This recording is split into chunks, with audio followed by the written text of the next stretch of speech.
Bonjour à tous et bienvenue dans Posé. Mon invité aujourd'hui est champion du monde et 2 fois champion de France de boxe thaï, 6 fois champion du monde, 2 fois champion d'Europe et 3 fois champion de France de kickboxing, Bac+5, titulaire de 2 masters en marketing et en entrepreneuriat, et mannequin. Et il a fait tout ça en seulement 33 ans d'existence. Cyril Benzaken, bienvenue dans Posé. Merci de m'accueillir. Ça va? Ouais, super. Comment va ta main? Là. Ma main? Ouais. Écoute, ma main va de mieux en mieux. Effectivement, je l'ai cassée il y a quelques semaines. Et là, je commence à retrouver, tu vois, de la mobilité. Elle est toute jolie. Mais je ne peux pas encore taper avec, par contre. Ouais. Donc méfie-toi juste de celle-là si jamais. Non, mais t'inquiète, c'est pour ça que j'ai mis une table entre Ouais. toi et moi, tu vois, comme ça au moins on est bien, j'ai le temps de te voir bondir. Quoique j'aurais pas trop le temps parce que j'ai regardé tes matchs, t'es quand même plutôt rapide, quoi. Rapide sur tes appuis et bon en esquive aussi. Ouais, j'aime pas prendre de coups. Ouais, Exactement. tu prends pas trop de pain, hein, j'ai remarqué. J'essaye d'éviter, ouais. Tu préserves ton physique pour le mannequinat. Alors le mannequinat, pas vraiment. En vrai, c'est vrai qu'on parle souvent de mannequinat. J'ai eu la chance de collaborer avec des grandes marques, mais j'ai jamais fait du mannequinat au sens défilé, etc. Mais j'ai jamais aimé prendre de coups, en fait, surtout. Tu vois, c'était vraiment un truc. Ah non, je veux pas en prendre. Ah ouais, ça se voit. Tu vois la différence entre les boxeurs qui sont un peu techniques, qui gardent leur visage à peu près normal tout au long de leur carrière, et ceux qui rentrent dans l'art et qui sont bons aussi, mais qui prennent beaucoup de coups au passage et qui ont la tête un peu explosée, quoi. Tu sais, quand tu montes sur le ring, tu transportes un peu ton vécu et un peu ton ADN, et quand tu as une vie un peu dure, que t'es là pour être violent, bah ça se retranscrit sur le ring, et forcément il y a des coups au passage que tu vas prendre, même si la victoire est à la clé. Quoi, presque volontairement en fait, en mode genre. Ouais, il y en a qui ont besoin que ce soit dur, quoi. Tu vois, que ce soit dur dans le sens prendre des coups, que ça fasse mal. Et t'en as, au contraire, le moins je prends de coups, le mieux je me porte, tu vois. Ouais. Mon cas, par exemple. Ouais, je voyais bien ta technique avec ton bras avant où tu te mets bien en avant, tu recules vachement dès qu'il y a les coups qui partent. T'en prends pas beaucoup, donc ça va, c'est cool. Ça va. T'as commencé la boxe à 14 ans dans un club de Châtillon. C'est les films de Van Damme qui t'ont inspiré ou t'avais des comptes à régler au collège? Ah, la deuxième option, j'aime bien. C'est plus que j'avais des comptes à régler, alors mais pas des comptes à régler dans le sens avec le monde extérieur, c'était plus avec moi-même.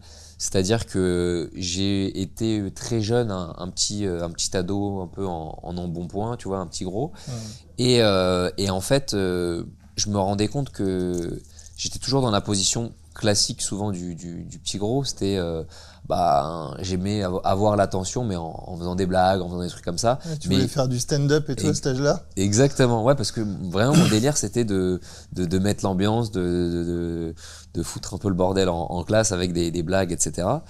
Mais sauf qu'à ce moment-là de ma vie, en fait, je me rendais compte que en fait j'étais pas en forme comme tous mes copains, j'avais pas ce qu'eux avaient, et en fait j'ai commencé à faire du sport, différents sports, et si tu veux on entendait parler de sport de combat effectivement au travers des films de Van Damme. Moi j'adorais les films d'action, donc que ce soit Van Damme, Stallone, Schwarzenegger, ces trucs là, j'étais un fan de fou. Et Kickboxer, bien évidemment. Dédicace à Bruce Willis parce que j'ai de la peine. Je l'adorais tellement, cet acteur, et le pauvre maintenant il est malade. Et bref, et du coup je me dirige vers un club de kickboxing.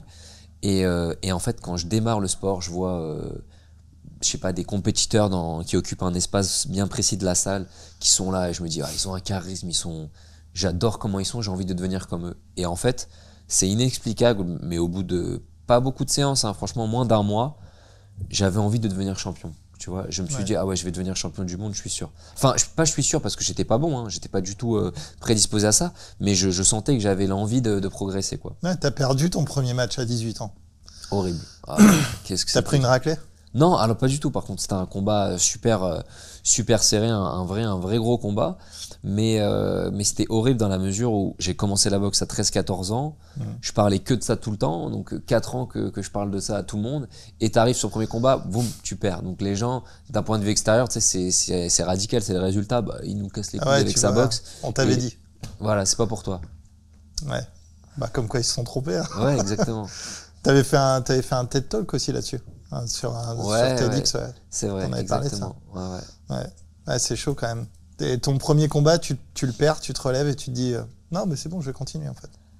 En fait, tu te perds forcément. À 18 ans en plus. Ouais. C'est dur, quoi. C'est dur parce que, en fait, je pouvais pas combattre avant. Mes parents voulaient pas que je fasse de compétition plus tôt. Donc c'est dur parce que le temps d'attente est très long.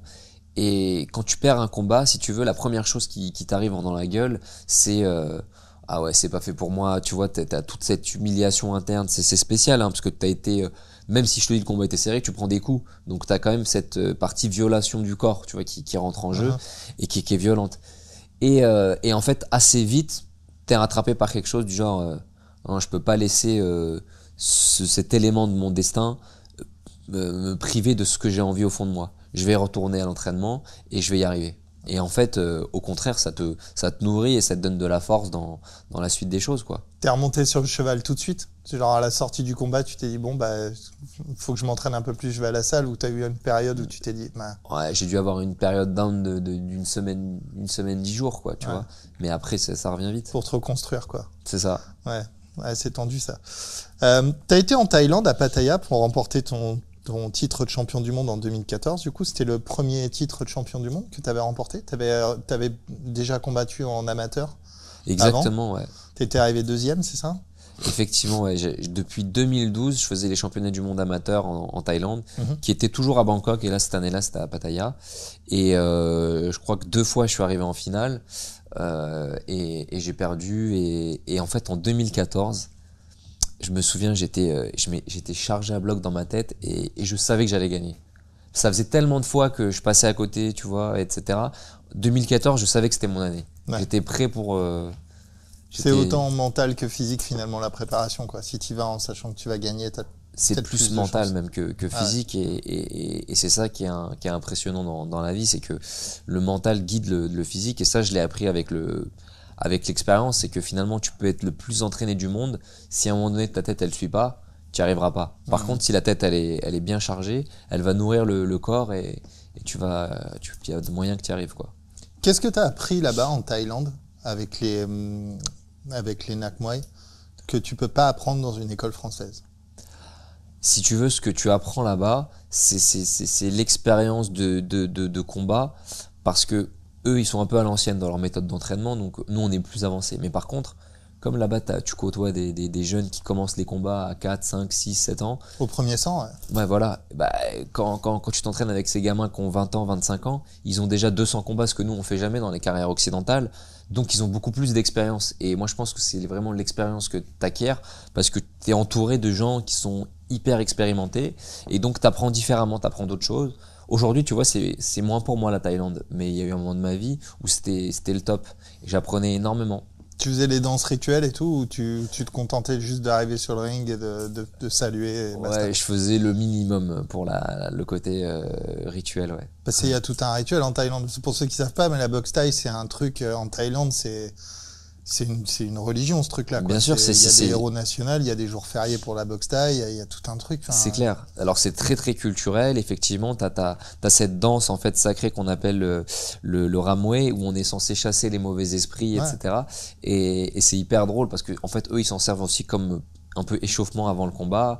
Et la boxe thaï vraiment est très très particulière, tu vois, en Thaïlande, dans la mesure où t'as des paris, t'as des bookmakers, donc généralement le combat ne commence vraiment qu'au 3e round. Tu vois, c'est hyper intéressant.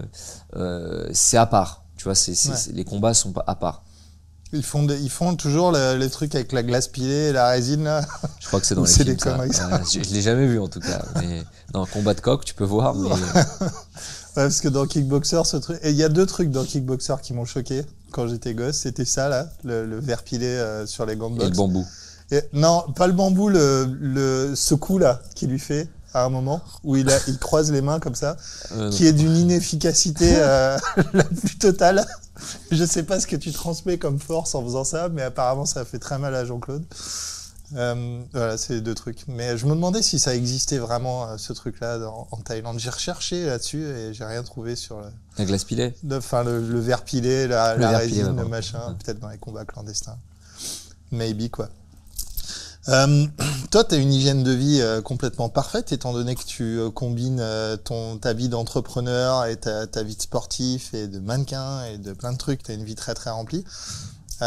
Est-ce que tu t'es mis au sport de combat parce que tu étais un hyperactif quand tu étais gosse? Est-ce que c'était la raison pour laquelle tes parents ils ont dit toi, faut que tu fasses un sport de combat?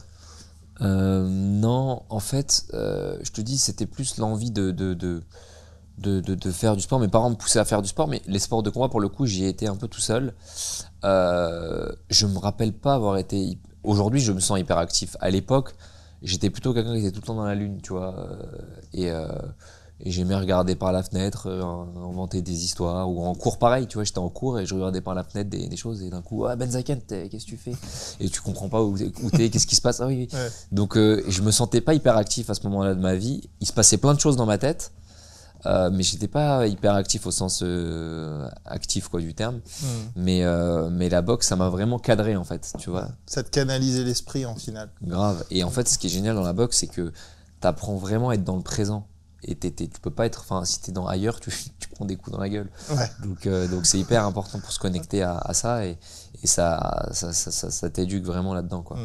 Finalement, ouais, ça t'a ancré dans le moment présent. C'est ça. Ouais. C'est sûr que si t'es dans la lune sur un ring. Ah ouais, non, Mais en revanche, par contre, tu vois, le fait d'être rêveur, c'est par rapport à l'entrepreneuriat, même pour atteindre des objectifs sportifs, pour moi, c'est hyper important parce que c'est ce qui me permettait de rêver de réussite, tu vois, et le fait de rêver de ça, ben, tu vas pouvoir y croire et y arriver, quoi. Faut avoir un rêve pour l'atteindre. Exactement. Déjà, c'est la base. C'est ça, bravo. C'est quoi là où tu as été le plus loin pour ta préparation physique? Parce que te préparer et remporter 6 fois le titre de champion du monde de kickboxing, c'est de la préparation. Tu fais que quelques matchs par an. Enfin, des gros matchs comme ça, tu n'en as que quelques-uns par an. C'est quoi le moment où tu as été le plus loin, où tu t'es poussé le plus pour atteindre ton objectif physique pour un match? Bah, je dirais que c'était à la période en fait où je préparais à peu près avant que je devienne champion du monde, quoi, vers 2014, ces années-là. Et en fait, je me souviens que tu vois, notre sport, il était encore un peu amateur et il y avait beaucoup moins cette notion de préparateur physique. Et donc j'avais quand même un préparateur physique, mais comme je voulais être super entraîné, j'avais sympathisé à l'époque avec un entraîneur d'athlétisme et je faisais de l'athlétisme, de la préparation physique et de la boxe. Okay. Et donc je m'entraînais vraiment comme un ouf quoi. Je me souviens, j'allais à l'athlétisme, j'allais à la boxe le matin, à l'athlétisme en fin d'après-midi, je finissais la séance d'athlétisme, je partais à la boxe et c'était des journées de ouf. Ouais. Tu faisais 3 entraînements par jour. Ouais, exactement. Wow. Tu faisais 5 jours par semaine. Ouais, à peu près, ouais. Mais le week-end, tu te reposais quand même un petit peu. Ouais, non, le samedi matin, je m'entraînais. Des fois, je faisais athlétisme et après boxe. Non, j'étais vraiment ouf. Wow. Et j'ai eu de la chance de pas me faire mal, tu vois, parce que j'ai vraiment poussé mon corps. Ouais.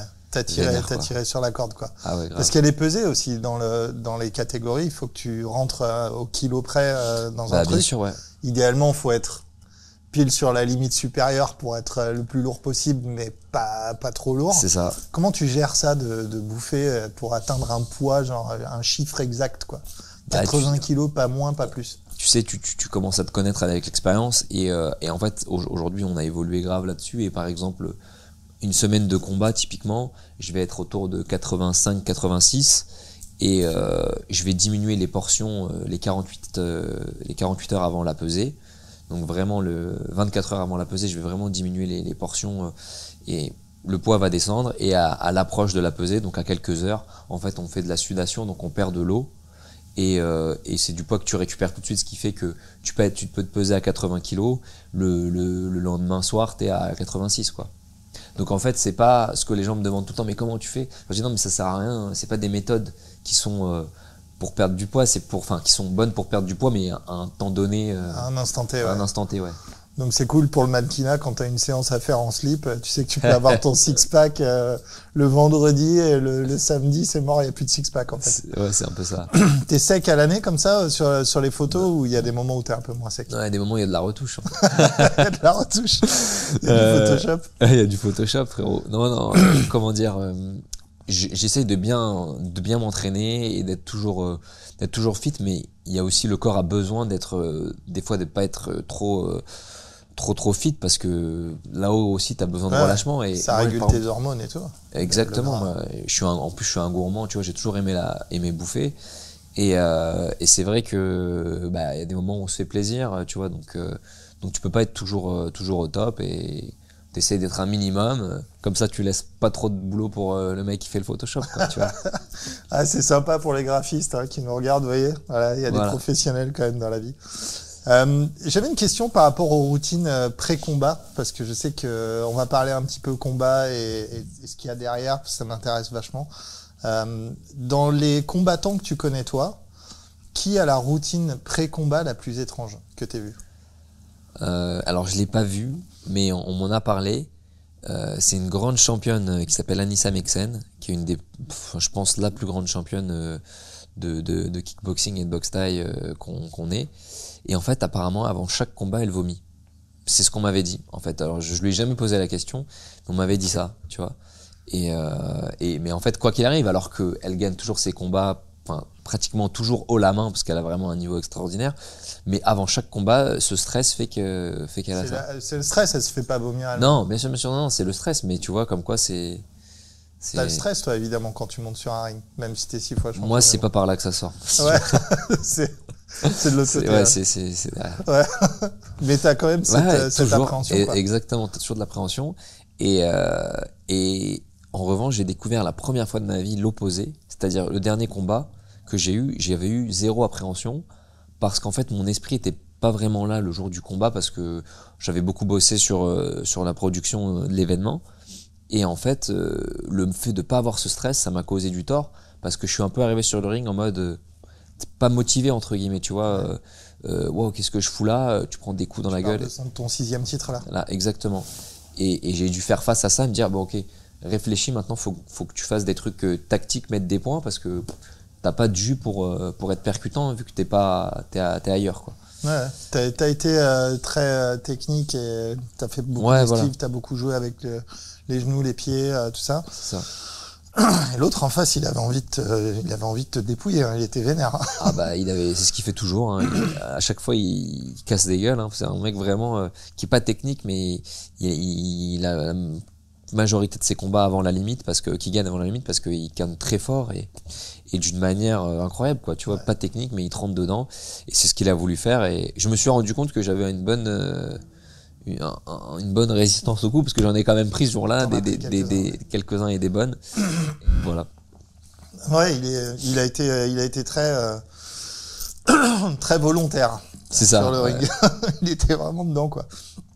Tout rentré sur lui là. Bon, après il a pas trop joué avec les jambes, donc malheureusement ça lui a causé du tort, mais ouais, c'était assez compliqué, quoi. C'est quoi le plus dur pour toi avant un combat? De faire monter cette énergie? Est-ce que c'est le plus dur de faire monter l'énergie pour te préparer au combat, ou de redescendre de cette énergie quand tu sors du ring, d'atterrir? Alors, tu sais, ce qui est hyper intéressant, c'est que dans la boxe, t'as pas de juste milieu. T'as que des grandes joies ou des grandes peines. Et quand tu fais monter l'énergie, quand tu sors du combat, et que le combat est un succès, t'es dans une espèce d'adrénaline, d'euphorie, qui est hyper marrante, parce que pendant à peu près les heures qui suivent, t'as quelqu'un qui t'appelle, qui te dit bon, on fait ça, je dis j'arrive dans 10 minutes, t'arrives 2 heures après, t'es pas du tout connecté au temps, t'as une énergie, t'as un temps de parole qui est hyper accéléré, t'es vraiment dans un autre état. T'es sous l'effet de l'adrénaline. T'es sous l'effet de l'adrénaline, mais à fond. Et souvent, moi je sais que la nuit après combat, je dors 2 heures, quoi, tu vois, je vais peut-être faire la fête et je dors 2 heures, je me réveille à 7 heures du matin, parce que t'es encore t'es encore câblé, quoi. Donc et même jusqu'au lendemain, en fait. C'est ça. Et à l'opposé, par contre, quand ça se passe mal, c'est très douloureux, tu vois, t'es dans une sorte de comment je peux appeler ça, de lose. De lose, ouais. Voilà, franchement, t'es vraiment au fond du trou, tu te sens pas bien, et c'est horrible, quoi. Ouais, parce qu'en plus d'avoir perdu le match, tu t'es fait dépouiller la gueule et t'as mal partout. Ouais, c'est ça. C'est ça. Et ce qui est intéressant, c'est perdu et t'as mal. Les douleurs, quand t'es dans cette adrénaline, elles sont beaucoup plus transparentes et tu les sens pas. Alors que quand t'es dans la défaite, je peux te dire que t'as mal. Ouais, c'est ça le truc. C'est chaud, quoi. J'ai une autre question pour toi, qui est plus un truc sur les sports de combat en général, et qui m'a toujours un peu fasciné. T'as une énorme notion de respect dans les sports de combat envers ton adversaire. On dit toujours qu'il faut respecter son adversaire. C'est un sport, c'est pas une bagarre de rue, tout ça. Mais quand même, dans un certain sens, quand tu montes sur un ring, le but du jeu, c'est de mettre l'autre KO et de lui mettre des pains dans la tronche jusqu'à ce qu'il bouge plus, quoi. Donc, comment tu arrives à ranger ça dans ta tête en te disant, je respecte ce mec, quand la cloche, elle sonne, on a réglé nos comptes, on se serre la main. Mais d'un autre côté, avant que la cloche, elle sonne, tu t'approches, te dépouilles. Alors, en fait, la vraie notion pour moi de différence entre, pour t'expliquer que ça, c'est pas de la violence, c'est qu'en fait, quand tu montes sur un ring, on est tous les deux d'accord avec ce qui va se passer. C'est-à-dire que lui, il est là pour ça, moi, je suis là pour ça, et on est tous les deux entraînés, normalement à peu près au même niveau, pour boxer et pour donner le meilleur de nous-mêmes et avoir la victoire. A contrario, tu vois, si là, je me mets à taper un des techniciens ou faire un truc comme ça, il a rien demandé, le mec, tu vois, il était pas prêt à ça. Ouais. Et ça, c'est de la violence. Par contre, le fait que ce soit codifié, que ce soit dans un ring, et qu'on soit tous les deux d'accord, on est OK avec ça, ben, pour moi, c'est rangé dans une partie sport, tu vois, on est dans le sport. On est vraiment dans le sport, même si ça va faire mal, même plus ça va faire mal, plus on va ressortir de ce combat en étant proche, en disant putain, qu'est-ce que c'était dur. Tu vois, on a vécu un truc dur ensemble. Je sais pas si tu vois ce que je veux dire. Même si je lui ai mis des coups, en fait, nous, c'est notre langage, mettre des coups. Donc, on le perçoit pas comme oh, il a essayé de me faire ça, il m'a truc, tu vois. Ouais, c'est au contraire, ah, putain, tu m'as mis une belle droite là, tu l'as bien placée. Et ça arrive souvent. Moi, par exemple, le premier à le faire, et plein de boxeurs, quand ils prennent un coup, il y a un petit sourire parce qu'ils se disent ah putain, bien joué. Le salaud, il m'a passé un coup que je pensais pas qu'il allait passer, et tu sens que tu t'es pris un. Ouais. Le mec a été bon, quoi, tu vois. Et donc voilà, donc non, il y a vraiment cet état d'esprit, et quand c'est fini, ben tu le respectes parce qu'il était face à toi quand toi t'étais là pour le descendre, et lui pareil, tu vois. Ça t'est arrivé des fois de sentir que le mec en face de toi, il était pas dans le sport, mais qu'il avait juste envie de te démolir? Ouais, par contre ça m'est déjà arrivé de sentir que le mec était mauvais, quoi, tu vois. Ouais. Et moi pareil, à contrario, ça m'est déjà arrivé de par peur, tu vois. Justement, et ça te nourrit, j'avais peur du mec, donc j'étais beaucoup plus agressif qu'à d'autres moments, quoi. Ça fait quoi de vivre un match avec un mec qui est en face de toi en mode baston et pas en mode sport, quoi, qui est pas dans cet esprit de respect du combat, mais qui est plus en mode je vais te casser la gueule. T'augmentes ton niveau de vigilance quelque part, et moi avec mon style défensif, c'est parfait parce que il va faire plein d'erreurs. Parce qu'il va chercher que à me casser la gueule, donc il va pas trop construire ses attaques, il va pas être bien pointilleux, tu vois, dans sa technique, et moi je vais pouvoir lui mettre plein de coups, et je vais le voir s'énerver de plus en plus, quoi. Et se fatiguer aussi. Et se fatiguer, ouais. Ouais, t'es un peu la strate de Mohamed Ali, en fait, les laisser s'énerver pendant longtemps, puis quand il bouge plus, blam. Ah, mais c'est clair. Ça ramasse, quoi. C'est quoi le combat qui t'a appris le plus sur toi-même et qui a transformé ta vision du kickboxing? Bah, le plus sur moi-même, je dirais que c'était le dernier combat que j'ai eu, parce que ça a été c'était la première fois que c'était aussi dur physiquement. C'est-à-dire que j'ai vraiment pris des coups qui m'ont fait mal. J'ai senti, je te dis, je me suis fait percer le tympan, donc c'était vraiment comme dans les films, tu vois. D'un coup, je commence à la musique, tu vois, t'es à l'ouest, t'es un peu l'équilibre perturbé. Et donc, ce jour-là, tu vois, j'en ai l'impression même où je me suis dit non, oh, tu poses pas un genou à terre, tu tombes pas. Enfin, si tu tombes, c'est parce que t'es mort, mais tu vas pas commencer à la jouer facile à tomber pour récupérer. Tu restes debout et tu fais face à ce qui va se passer. Ouais. Advienne ce qui pourra. Il t'a percé le tympan quand même. Ouais. Bon, en vrai, c'est pas très grave, hein. C'est une sorte d'appel d'air avec le choc. Et bon, enfin bref, voilà, quoi. Et donc ce jour-là, j'en ai appris sur moi-même en me disant ok, t'es dur, mec. Ouais. T'as quand même bien encaissé. Ouais, non, c'est ça. Cool. Et celui qui t'a appris le plus sur le kickboxing en général? Un de mes combats? Ouais. Ouais, je dirais que c'était un de mes premiers gros combats, en fait, où j'ai affronté un Russe qui avait un palmarès hyper impressionnant, et que en fait les gens du milieu pensaient que j'allais me faire éclater, tu vois. J'étais vraiment l'outsider, et en fait j'ai montré que justement avec ce style défensif, tac, je pouvais gagner le combat, et en fait j'ai compris ce jour-là que mon style, mon ADN, c'était de faire ça, et quand je fais pas ça et que j'essaye de faire autre chose, je je vais contre nature et du coup je vais faire des erreurs que je vais pas faire en m'appropriant mon propre style quoi. Et du coup bah ça t'apprend à te dire bah tu boxes comme tu es, tu vois. Ouais. Et en fait, au-delà d'apprendre sur le kickboxing, dans l'autre sens en fait, ce qui est intéressant c'est que ça m'a fait faire une introspection à un moment donné de ma vie où je me suis dit tu sais dans la vie de tous les jours, je me suis rendu compte que c'est pas que j'étais réservé, mais j'étais quand même quelqu'un qui appréciait le silence et qui appréciait pas le silence mais de laisser l'autre parler, tu vois, toujours, parce que j'aime pas dire de la merde. Donc j'aime bien que la personne en face de moi, elle s'exprime. Plus elle s'exprime, plus généralement elle me donne des infos sur elle, sur les sujets qu'elle veut aborder. Et moi, je vais parler de choses que je connais, tu vois. Et le combat, c'est pareil, c'est-à-dire que si j'attaque le premier sur certains types d'attaques, ça se trouve l'autre il est hyper préparé pour placer sa défense. En revanche, si je le laisse venir, bah j'apprends à le lire, je suis en train de l'apprivoiser son style, de comprendre ce qu'il fait, et là moi je vais pouvoir travailler sur ses erreurs. Et en fait comme dans la vie quoi. T'appliques ça dans la vie aussi, ce style défensif. C'est l'autre chose en fait. J'ai appliqué ça dans la vie et du coup j'ai appliqué ça sur le ring. J'ai compris que c'était ça qu'il fallait que je fasse sur le ring parce que c'était moi quoi. Comment t'appliques ça en business, cette vision défensive? Vision défensive très simple.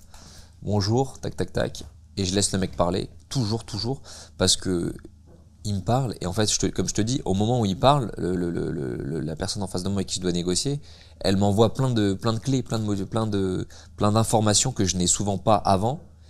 Et plus je la laisse parler, plus elle me donne d'infos. Et moi, ça veut dire qu'on va démarrer. Quand je vais démarrer à parler, j'ai ça d'infos sur lui et lui il a rien.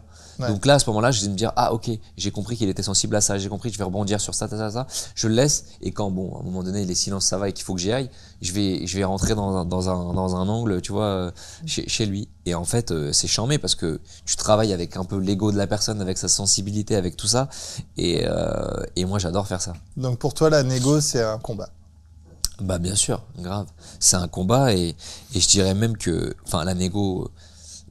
tu sais quoi, on parlait tout à l'heure de la violence du ring, mais en vérité, le ring est beaucoup moins violent que la vie. Parce que sur le ring, on se frappe que de face, tu vois, et personne te frappe dans le dos. Et dans la vie, on peut te taper de par derrière. Ouais. Et on peut se mettre à plusieurs contre un mec aussi. Ouais, en plus, exactement. C'est rarement. Donc tu vois, on est dans un cadre qui est beaucoup plus violent que la boxe. Ouais, c'est vrai. Il est si bon que ça, Kenji Girac, sur un ring? Parce que tu t'arrives pas d'éloges sur lui. Franchement, il boxe bien.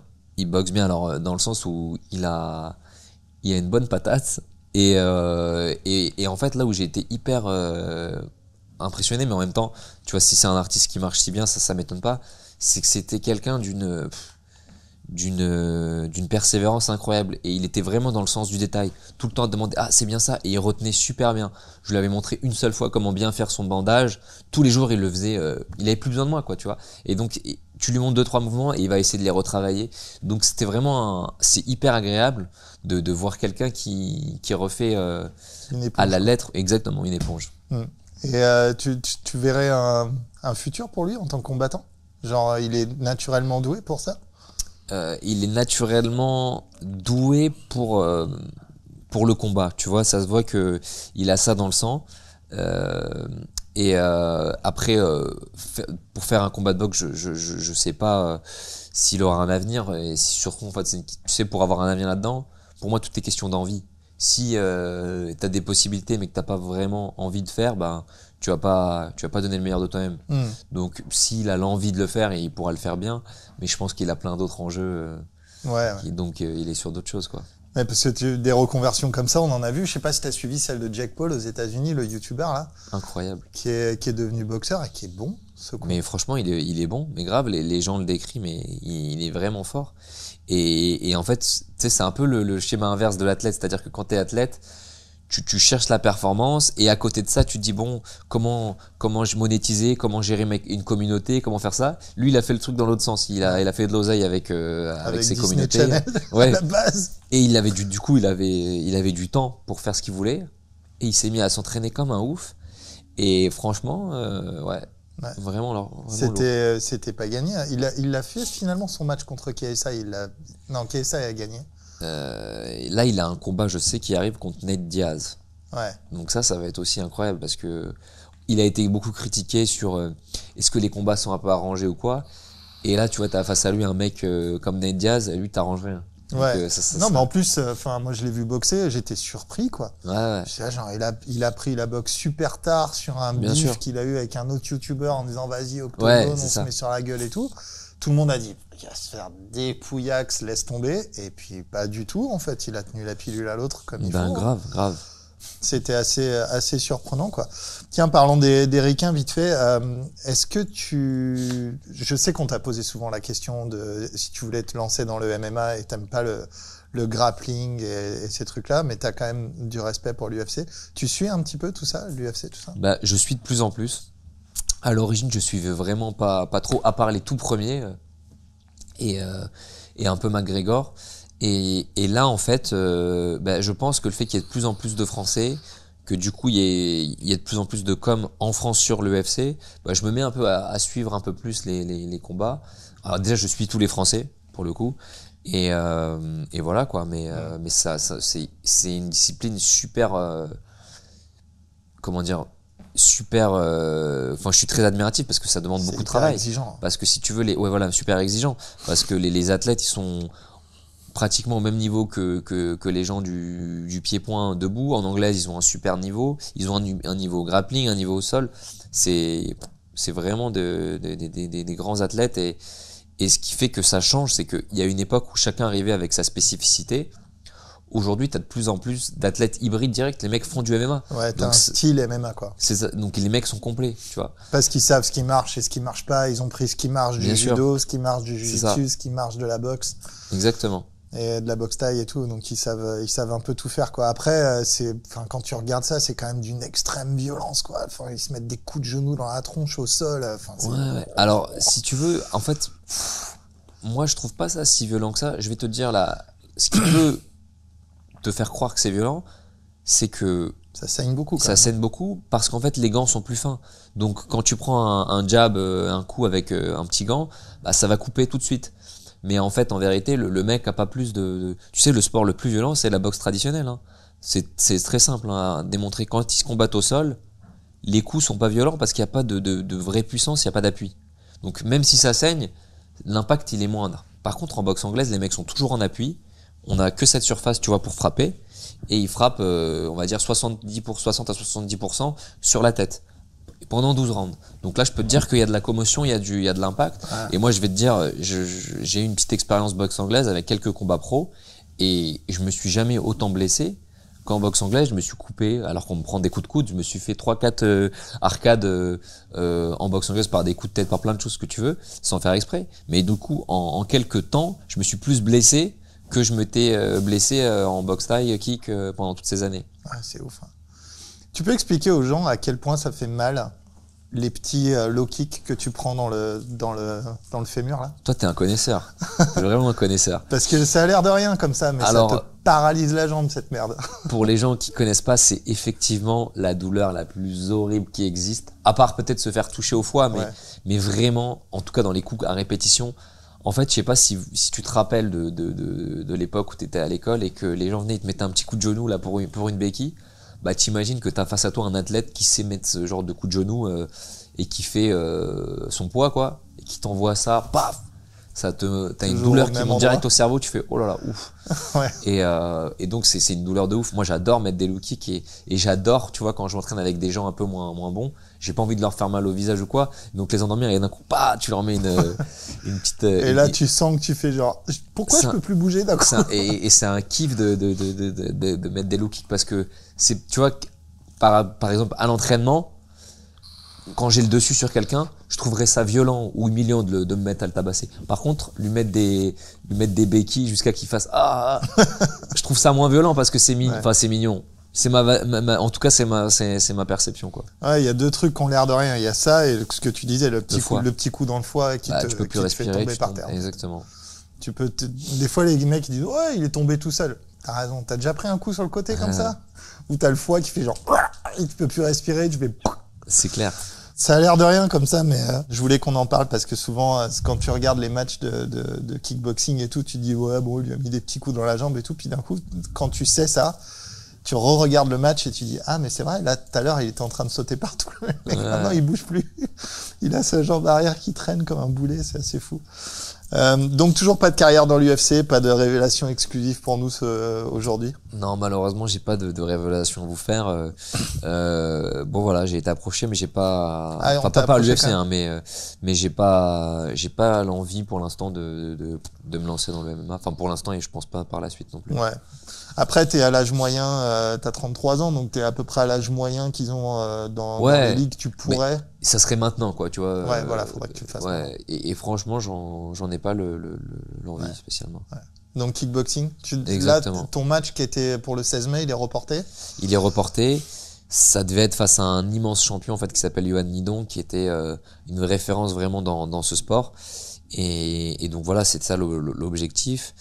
Et l'autre objectif sous-jacent, c'est et qui fait aussi peut-être que j'ai envie de rester dans le kick, c'est qu'en fait c'est en pourparlers actuellement que le kick soit aux Jeux Olympiques de 2028. Ah ouais. Et que finir ma carrière sur ça serait vraiment un kiff. Ah, ce serait cool. Ce serait cool. Un petit titre de champion olympique pour rajouter à ton palmarès déjà énorme, ce serait la cerise sur le gâteau, quoi. Ce serait beau. Ok, ça roule. J'ai 2 dernières questions pour toi. La première, c'est les vidéos de self-défense. Ouais. Parce qu'évidemment, j'ai un combattant international, champion du monde sur le canapé. Faut que je te pose la question. Est-ce que tu penses que ces vidéos de self-défense, elles sont utiles pour donner quelques conseils et augmenter la survivabilité, comme on dit? Ou est-ce que tu penses que c'est des conseils dangereux à donner à des gens qui sont pas expérimentés dans le combat et qui vont se mettre dans des situations de merde au lieu de juste te barrer, en fait? Je pense que c'est utile pour le ludique parce que moi je passe souvent un bon moment à rigoler sur certaines vidéos. Ouais, mais en fait tout dépend de la personne qui la regarde. C'est-à-dire que tu sais, tu vas regarder des méthodes de self-défense qui sont efficaces, hein, qui fonctionnent, d'accord? Comment se les approprier? Comment savoir qu'une personne elle va réagir le jour où il y a une agression? En fait, moi ce que je dis souvent aux profs de self-défense, c'est il faut être capable d'intégrer, du coup pour le coup là c'est de la violence dans le cerveau d'une personne pour qu'elle soit capable de ressortir ça le jour où elle est sous stress, etc. Parce que tu vois, tu vas apprendre à quelqu'un qui a jamais eu face à lui des situations un peu de peur comme ça, il va être tout bloqué et ça se trouve ce qu'il va vouloir faire, ça va au contraire envenimer la situation et il va se faire défoncer, tu vois. Donc il faut savoir, je pense que d'abord il faut apprendre à gérer son stress et il faut être capable de se dire je me fais agresser, je vais lui crever les yeux, je sais pas, enfin tu vois, je vais faire un truc de fou. Et je vais mettre ma main comme ça s'il essaye de faire ça. Ce genre de truc. Non, mais tu vois, il faut être capable de partir loin dans sa tête. Ouais. Tu vois, et quand t'es capable de partir loin dans ta tête, tu peux regarder les vidéos et ça peut te donner des idées.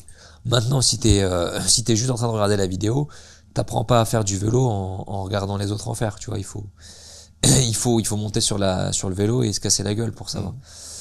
Donc je dis pas aux gens d'aller se taper pour tester les techniques, hein, faut s'entraîner. Mais voilà, donc faire de Krav Maga ou des trucs comme ça, c'est peut-être plus utile que de regarder des vidéos, quoi. Ah bah c'est en faisant les choses qu'on apprend. Ouais, ça c'est sûr que c'est clair. Dernière question, c'est ton instant promo, enfin pas un instant promo, mais il se passe quoi dans ta vie en ce moment et où est-ce qu'on peut te retrouver? Alors écoute, il se passe quoi dans ma vie en ce moment? Bah je suis en convalescence de ma petite main. Donc prochainement on annoncera le combat qui devait avoir lieu le 16 mai. Et sinon à côté de ça, je suis sur Paris. On peut me suivre sur Instagram et Cyril Benzaken et voilà. Yes, ça roule. Merci à toi Cyril en tout cas pour cette interview, c'était très cool. Avec grand plaisir, merci à vous. Et nous on se retrouve très vite sur la chaîne pour d'autres interviews posées. Ciao ciao.